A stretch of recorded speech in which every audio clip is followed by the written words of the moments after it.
शिक्षक ही देश के बड़े बड़े नेता, डॉक्टर, इंजीनियर, किसान और बड़े बड़े बिजनेसमैन को बनाते हैं।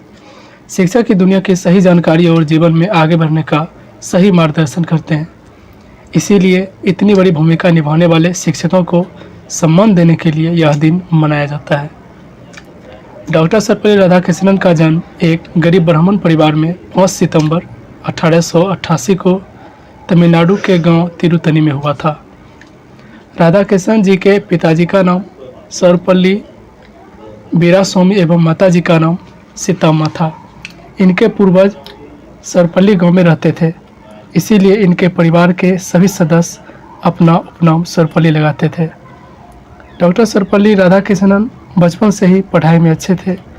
उनकी शिक्षा Christian Lutheran mission school Tirupati में शुरू हुई, फिर 4 साल बेलूर में हुई। इसके बाद उन्होंने मद्रास क्रिश्चियन कॉलेज मद्रास में शिक्षा प्राप्त की। 1902 में मैट्रिक पास और 1905 में इंटर आर्ट्स से प्रथम श्रेणी से उत्तीर्ण हुए। राधाकृष्णन की विशेष रुचि इतिहास, गणित तथा मनोविज्ञान में रही। इनकी भारतीय दर्शन और अध्यात्म में अधिक रुचि होने के कारण दर्शन शास्त्र में एमए किए। वो सबसे पहले मद्रास प्रेसिडेंसी कॉलेज में फिलॉसफी के सहायक प्राध्यापक के रूप में काम करने लगे। इसके बाद सन 1918 ईस्वी में मैसूर यूनिवर्सिटी में दर्शन शास्त्र के प्रोफेसर के रूप में कार्य किए। इसके पश्चात इंग्लैंड की ऑक्सफोर्ड यूनिवर्सिटी में भी प्रोफेसर। कुछ समय तक बीएचयू बनारस हिंदू यूनिवर्सिटी में भी उप कुलपति के रूप में भी काम किया। इसी दौरान उन्होंने दर्शन शास्त्र पर बहुत सी किताबों की रचना की। उनका पारिवारिक जीवन। डॉक्टर सर्वपल्ली राधाकृष्णन का विवाह 16 वर्ष की उम्र में 10 साल की शिवकामू से हुआ। इतने कम उम्र में शादी की वजह भारत में उस समय बाल विवाह की प्रथा प्रचलित थी। इनके परिवार में माता पिता, 4 भाई और 1 बहन। इसके अलावा 5 पुत्री और 1 बेटे सर्वपल्ली गोपाल थे। राधाकृष्णन जी शिक्षक थे ही उनके बेटे सर्वपल्ली गोपाल भी शिक्षक थे। उनके परिवार में कुल 4 शिक्षक हुए। उनके परिवार का कहना है कि डॉक्टर सर्वपल्ली राधाकृष्णन का परिवार कभी मशहूर नहीं होना चाहता और उनके नाम का भी सहारा नहीं लेना चाहता, और शायद खुद राधाकृष्णन भी यही चाहते थे। राजनीतिक जीवन। भारतीय आज़ादी के पश्चात प्रथम प्रधानमंत्री जवाहरलाल नेहरू के आग्रह पर 1947 से 1949 तक संविधान सभा के सदस्य के रूप में काम किया। इसके बाद 1952 से 62 तक राधाकृष्णन भारत के उपराष्ट्रपति के पद पर रहे। फिर इसके बाद 1962 में ही भारत के द्वितीय राष्ट्रपति के रूप में निर्वाचित हुए। इनके कार्यकाल के समय 2 प्रधानमंत्री का देहांत हो गया था। इन सब के बावजूद भी इन्होंने अपनी जिम्मेदारी को अच्छे से निभाया। उपाधि एवं पुरस्कार। डॉक्टर सर्वपल्ली राधाकृष्णन को देश के हित में किए गए कार्यों के कारण उनको कई पुरस्कारों से सम्मानित किया गया है।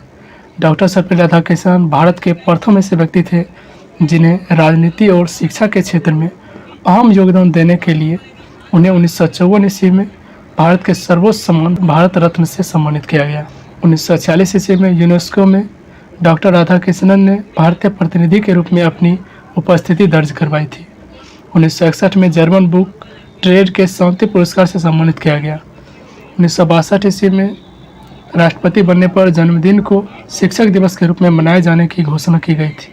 दरअसल इस साल उनके छात्रों ने उनका जन्मदिन मनाने की मांग की। इस पर डॉक्टर राधाकृष्णन जी ने कहा, मेरा जन्मदिन मनाने के बजाय इस दिन को देश भर के शिक्षकों के सम्मान में शिक्षक दिवस के रूप में मनाए तो मुझे गर्व होगा। इस तरह देश भर में पहली बार 5 सितंबर 1962 ईस्वी को डॉक्टर सर्वपल्ली राधाकृष्णन के जन्मदिन के अवसर पर शिक्षक दिवस मनाने की शुरुआत हुई। डॉक्टर सर्वपल्ली राधाकृष्णन जी एक अच्छे लेखक भी थे जिन्होंने अंग्रेजी में कई किताबें लिखी है। इनके कुछ पुस्तकों के नाम गांधी श्रद्धांजलि ग्रंथ, भारत और विश्व, भारतीय दर्शन, भारत और चीन, सत्य की खोज और भी कई पुस्तकें लिखे हैं। इन्होंने 40 से भी अधिक पुस्तकें लिखे हैं। डॉक्टर राधाकृष्णन जी का देहांत 17 अप्रैल 1975 ईस्वी को लंबे समय बीमारी के कारण हो गया। राधाकृष्णन इतने अच्छे विचार वाले थे कि भारत के राष्ट्रपति होने के बावजूद वह अपनी सैलरी के मात्र 2500 रुपये ही लेते थे। बाकी सैलरी प्रधानमंत्री राहत कोष में दान कर देते थे, जिससे कि देश की जनता का विकास हो। काश पहले वाले नेता की तरह आधे गुण भी आज के नेता में हो तो देश बदल जाएगा। इतना ही नहीं, इन्होंने घोषणा किए थे कि सप्ताह के 2 दिन कोई भी व्यक्ति बिना ऑर्डर के हमसे मिल सकता है। विद्यालय के अध्यापक भी गुरु हैं। जिससे भी कुछ सीखा है हमने, हमारे लिए हर वो शख्स गुरु है।